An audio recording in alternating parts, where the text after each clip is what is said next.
नमस्कार दोस्तों। पिछले 2 महीने से हमारे देश में एक चुनाव का माहौल है। उस चुनाव के माहौल में आप चारों तरफ जो चर्चा है वो चुनाव की है। लोकसभा चुनाव जो है 18वें लोकसभा चुनाव बहुत ही शांतिपूर्ण और बहुत ही सही तरीके से संपन्न हुए। इसको लेकर ही हम चर्चा करेंगे, क्योंकि अगर आप चैनल पर नए आए हैं तो इसको सब्सक्राइब जरूर कर लीजिएगा और इस वीडियो को लाइक और शेयर भी कीजिएगा। इस बार की जो सरकार है वो बहुत ही इंटरेस्टिंग सरकार है, क्योंकि पिछले 10 साल से बीजेपी की सरकार है, एनडीए की सरकार है। लेकिन इस बार की जो सरकार है इसमें बीजेपी को पूर्ण बहुमत नहीं मिला है और वो उसने एनडीए के साथ में मिलकर अपनी सरकार बनाई है। यानी कि एक फ्री स्टाइल में काम करने वाला प्रधानमंत्री जो पिछले 10 साल से अपने अंदाज में बिना रुके, बिना थके और बिना किसी क्वेश्चन मार के काम कर रहा था, क्या 2024 के चुनाव के जो रिजल्ट आए हैं उसमें जो एनडीए की सरकार बनी है, एनडीए के घटक दलों के साथ प्रधानमंत्री जी उस स्टाइल से काम कर पाएंगे, उसको लेकर चर्चा करें। क्योंकि जो भारत का इतिहास है, आज़ादी के बाद से जितनी भी सरकारें बनी हैं और उन सरकारों में जो गठबंधन की सरकारें बनी हैं, 1977 में सबसे पहली बार गठबंधन की सरकार बनी थी जिसमें मोरारजी देसाई प्रधानमंत्री बने थे और 2 वर्ष 126 दिन सरकार चली थी। लेकिन उसके बाद फिर वो गठबंधन की सरकार अपना कार्यकाल पूरा नहीं कर पाई। उसके बाद में 1979 में सरकार दोबारा से बनी और ये सरकार थी चौधरी चरण सिंह जी, जिनके परिवार से ही एक सदस्य इस बार एनडीए में कैबिनेट का दर्जा प्राप्त कर चुके हैं। तो वो ये सरकार भी मात्र 170 दिन चली थी। चौधरी चरण सिंह जी जो प्रधानमंत्री है वो मात्र 170 दिन तक ही रहे थे। उसके बाद में फिर 1980 में मध्यावधि चुनाव हुए। फिर 1989 में पीपी सिंह जी की सरकार बनी। पीपी सिंह जी प्रधानमंत्री बने और 343 दिन तक वो देश के प्रधानमंत्री बने। उसके बाद में 1990 में चंद्रशेखर जी की सरकार बनी और वो 223 दिन ही चला पाए। उसके बाद में 1991 में मध्यावधि चुनाव हुए, फिर दोबारा से चुनाव हुए और चुनाव में फिर जो सरकार बनी वो गठबंधन की सरकार बनी। और इस बार 1996 में अटल बिहारी वाजपेयी जी की सरकार बनी और जो मात्र 13 दिन तक चली। उसके बाद में फिर गठबंधन की वजह से वो अपना कार्यकाल पूरा नहीं कर पाए और फिर 1996 में एच.डी. देवगौड़ा जी प्रधानमंत्री बने और वो 324 दिन तक देश के प्रधानमंत्री रहे। उसके बाद में फिर 1997 में इंद्र कुमार गुजराल जी प्रधानमंत्री बने। 332 दिन तक वो सरकार चली और उसके बाद में फिर मध्यावधि चुनाव हुए। 1998 में अटल बिहारी वाजपेयी जी फिर से प्रधानमंत्री बने और यह सरकार 13 महीने चली। उसके बाद फिर मध्यावधि चुनाव हुए। तो कुल मिला के जो गठबंधन की सरकार होती है, शुरुआत में 1-2 महीने तो अच्छा चलता है, लेकिन उसके बाद में फिर धीरे धीरे खींचातानी होती है। विपक्ष भी ट्राई करता है कुछ लोगों को तोड़ने की। हमारे देश में आपको पता है कितने ईमानदार नेता हैं, उन्हें तो मंत्री पद चाहिए, उन्हें तो कैबिनेट में उच्च दर्जा चाहिए, अच्छी कुर्सी चाहिए, बस, और वो उधर चले जाते हैं। लेकिन इस बार और बाकी की जो गठबंधन की सरकारें बनी उसमें फ़र्क इतना है कि इस बार का जो प्रधानमंत्री है वो पूरे विश्व में लोकप्रिय है। उसको हर कोई पसंद करता है, उनके काम के तरीक़ों को हर कोई पसंद करता है। शायद यही वजह है कि जिन पे सबसे कम भरोसा किया जाता है, नीतीश कुमार जी, उन्होंने भी इस बार सेंट्रल हॉल में जब अनुमोदन दिया गया, प्रधानमंत्री जी के नाम का प्रस्ताव दिया राजनाथ सिंह जी ने, उस समय उन्होंने बहुत ही प्रयास किया देश की जनता को समझाने का कि वो इस बार नहीं बदलेंगे, इस बार इधर उधर नहीं जाएंगे और प्रधानमंत्री जी के साथ में रहेंगे, बिहार का विकास करेंगे और साथ में रहकर एनडीए पूरे अपने 5 वर्ष पूरा करेगा। तो ये चीज़ें हैं। मतलब अब नीतीश कुमार जी पे भरोसा कितना किया जा सकता है, इससे पहले भी कई बार वादे कर चुके हैं। वो विधानसभा के चुनाव में बिहार में रहकर भी उनका गठबंधन रहा है और बहुत सारी चीज़ें हैं। अब जिससे अभी कैबिनेट के नाम आए, कैबिनेट मंत्रिमंडल का जो विस्तार किया गया उसमें जो नाम थे, उसमें एक तो नाम था जितिन राम मांझी जी का, जो बिहार से एचएएम के अध्यक्ष हैं और वो एक अपनी खुद की सीट जीत कर आए हैं, उनको कैबिनेट में दर्जा दिया गया है।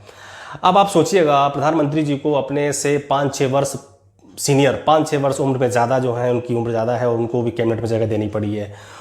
प्रधानमंत्री जी बहुत एक्टिव हैं, बहुत ही डायनेमिक प्राइम मिनिस्टर हैं, वो बहुत मेहनत करते हैं, बड़ी फुर्ती है उनके अंदर। लेकिन जितिन राम मांझी जी को देखिए, वो कितने सुस्त हैं, वो कैसे क्या करेंगे। मतलब माना कि दुनिया भर का तामझाम मंत्रालय मंत्रियों के साथ में होता है, लेकिन उन सबके बीच में अगर साथ में जो एक आपका जो मुख्य नेता है, आपका मंत्री है, जिसको देखकर आप काम करते हैं, अगर वो सुस्त है तो टीम उतना बेहतर काम नहीं कर पाती है। ऐसे बहुत से नाम हैं। कुछ समझ, जैसे कि एक तो वो अजीत पवार गुट जो है, उनकी तरफ से प्रफुल्ल पटेल जी को राज्य मंत्री का दर्जा दिया गया था। उन्होंने बोला कि हम ऑलरेडी कैबिनेट में रह चुके हैं, हम अपना जो है कद नीचा नहीं करना चाहते, फिलहाल हमें कोई दिक्कत नहीं है, हम एनडीए छोड़ के नहीं जा रहे हैं, लेकिन हमें कम से कम कैबिनेट दर्जा चाहिए। वो भी एक ही सांसद है, जीत कर आए हैं। उसके बाद में जो शिंदे गुट है शिवसेना का, उसमें भी थोड़ी सी मतलब मनमुटाव है। तो अभी ये सारी चीज़ें आपने देखा होगा, चाहे वो न्यूज़ चैनल पर देखा हो, चाहे आपने पेपर में पढ़ा हो, चाहे आपने एक्टिविटी देखी हो जो नेताओं की, उनसे लगता है कि लोग प्रधानमंत्री जी के नाम से रुके हुए हैं। वो स्वयं में थोड़े वो संतुष्ट ना भी हों, लेकिन वो कहीं ना कहीं फिर ये देखते हैं कि एक ऐसा नेता है, बहुत से ऐसे लोग हैं जिन पे हम सवाल खड़े कर सकते हैं, लेकिन आखिर में वही जिन पे हम सवाल खड़े कर रहे हैं, जब वो प्रधानमंत्री जी की तरफ देखते हैं तो वो शायद बदल रहे हैं और वो कह रहे हैं कि नहीं, एक ऐसा व्यक्ति जिसने अपना पूरा जीवन देश की सेवा के लिए लगा दिया, तो हम उसके लिए क्या 5 वर्ष उसके साथ नहीं खड़े रह सकते? और मुझे लगता है खड़े रहना चाहिए।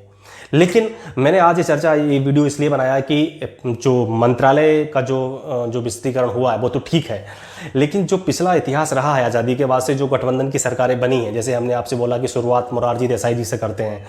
मोरारजी देसाई जी हो, चाहे चौधरी चरण सिंह जी हो, चाहे बीपी सिंह हो, चाहे फिर वो HTTF गौड़ा हो, चाहे वो अटल बिहारी वाजपेयी हो, ये जो भी लोग प्रधानमंत्री बने, ये अपना कार्यकाल पूरा नहीं कर पाए क्योंकि उनके साथ मजबूरियाँ थी, उन्हें हर किसी की सुननी थी।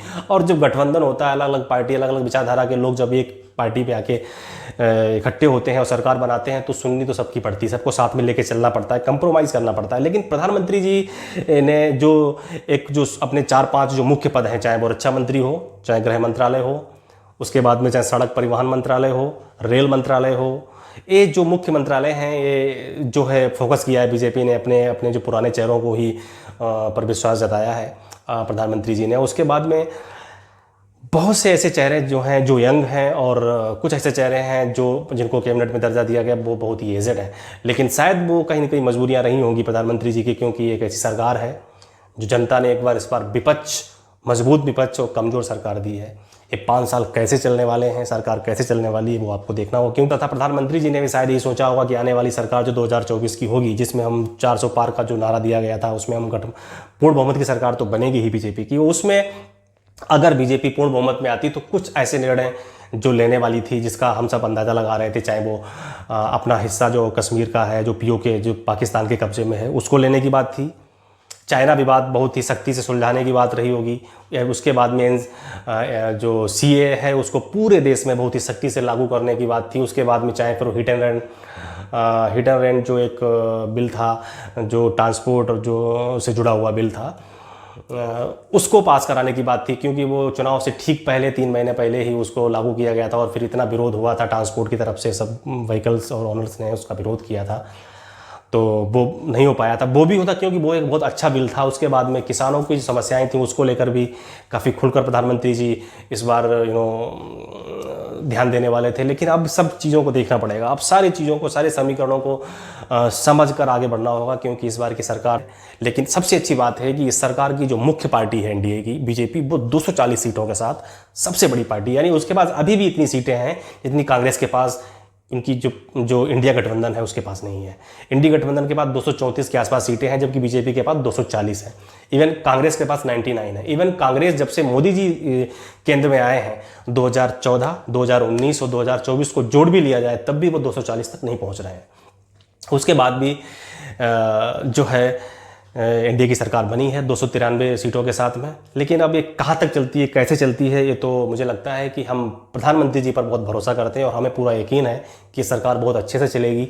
और जो फैसले लेने थे प्रधानमंत्री जी को, जो निर्णय उन्होंने लिए थे, क्योंकि 2047 तक देश को विकसित राष्ट्र बनाना है, उसके सेना को बहुत और स्ट्रॉन्ग करना है, क्योंकि हमारे भारत के चारों तरफ पड़ोसी देश जो हैं वो कहीं ना कहीं एक दुश्मन, भारत की स्थिति ठीक वैसे ही जैसे इजराइल की स्थिति है।